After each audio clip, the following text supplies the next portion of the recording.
Dua warga Dusun Lapbotalua, Desa Minasabaji, Kecamatan Kepulauan Tanah Keke, Kabupaten Takalar, mengalami luka-luka akibat ledakan yang diduga berasal dari bahan peledak jenis bom ikan. Peristiwa naas ini terjadi pada Minggu 12 April. Informasi yang dihimpun dari sumber yang meminta identitasnya dirahasiakan menyebutkan, ledakan terjadi saat kedua korban merakit alat peledak di sebuah rumah warga. Kejadiannya saat mereka sedang merakit bom ikan di rumah salah satu warga. Tiba-tiba meledak, kata sumber tersebut. Korban yang mengalami luka-luka diidentifikasi bernama Nawir Daeng Janji dan Siki Daeng Tompo. Keduanya diduga menderita luka cukup serius akibat ledakan tersebut. Kapolsek Mapakasunggu, Ibtu Sumarwan, membenarkan kejadian tersebut.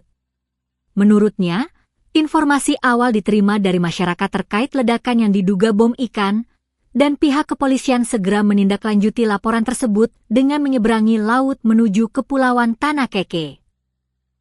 Setelah mendatangi TKP, kami langsung olah tempat kejadian perkara dan memasang garis polisi untuk mengamankan lokasi, ujar Sumarwan, Rabu 15 April. Salah satu korban, yang mengalami luka bakar serius di kaki dan lengan, saat ini dirawat di RS Pajonga Ngale. Pihak kepolisian Kabupaten Takalar masih terus melakukan penyelidikan untuk mengungkap kronologi lengkap peristiwa ledakan dan memastikan penyebab serta pihak-pihak yang terlibat.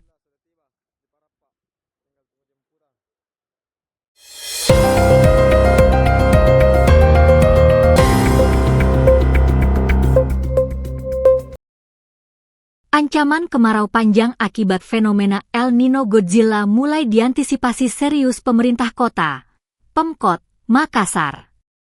Dinas Pemadam Kebakaran dan Penyelamatan, Damkarmat, mengaktifkan 7 posko siaga dan menyiapkan sekitar 60 armada untuk menghadapi 2 risiko utama kebakaran dan krisis air bersih. Akan berkepanjangan, tentu kita dari Dinas Pemadam Kebakaran membentuk posko khusus untuk memasuki musim kekeringan ini. Karena ada 2 potensi yang paling kita jaga, yaitu bahaya kebakaran dan tentu juga kekeringan. Itu kalau untuk bahaya kebakaran ini kita berharap menghimbau kepada seluruh masyarakat untuk betul-betul menjaga, jangan sampai kita lalai, karena suhu yang cukup tinggi ini bisa mengakibatkan benda yang mudah terbakar. Kemudian khusus kekeringan, kita akan membackup PDAM untuk menyalurkan air bersih dengan menggunakan armada yang ada di Dinas Pemadam Kebakaran, dan tentunya tetap juga ada tim yang standby untuk karena tidak bisa semua kita turunkan untuk menyalurkan air bersih.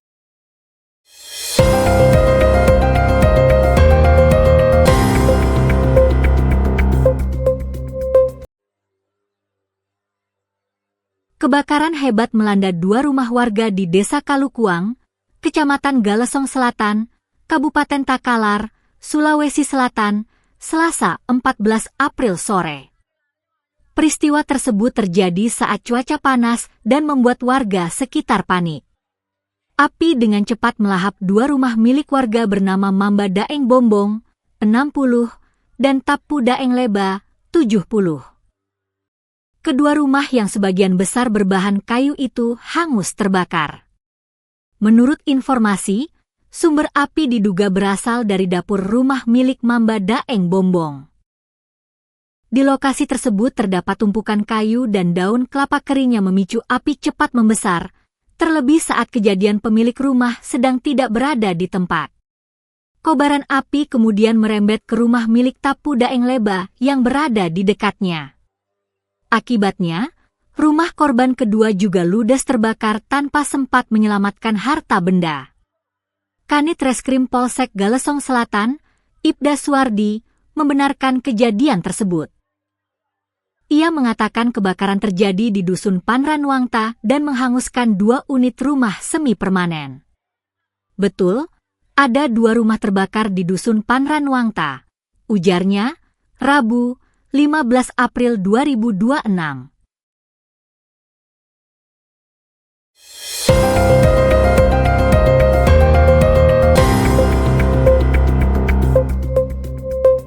Krisis air bersih di wilayah utara Kota Makassar terus menjadi perhatian legislatif. Anggota Dewan Perwakilan Rakyat Daerah, DPRD, Makassar dari Komisi A, Rahmat Taqwa Quraisy, RTQ, mempertanyakan kinerja PDAM yang dinilai tidak mampu mengatasi persoalan mendasar, meski penggantian pipa terus dilakukan setiap tahun. Menurut politisi PPP itu, kekeringan yang terjadi saat musim kemarau bukanlah persoalan baru. Ia menyebut kondisi tersebut sebagai masalah berulang yang hingga kini belum ditangani secara efektif oleh PDAM. Ini kendala dari tahun ke tahun. Harus jadi catatan serius bagi pemerintah kota dan PDAM. Ini kan kita lihat setiap tahun ada pergantian pipa. Ini sebenarnya pipa diganti untuk apa? Nah kalau kita analogikan begini, itu pipa, kalau biar 10 tahun mungkin ulat-ulat apa yang bisa gigit ini pipa besi? Sampai bocor nggak diganti terus. Kan itu yang menjadi kendala. Kenapa masalahnya pipa, penyambungan pipa, disambung diganti. Tapi tidak berdampak. Iya, dampaknya tidak ada air juga. Artinya bukan pipanya yang diganti, tapi kita harus cari. Apakah kalau misalkan sumber airnya yang kurang, kita harus berinovasi seperti itu.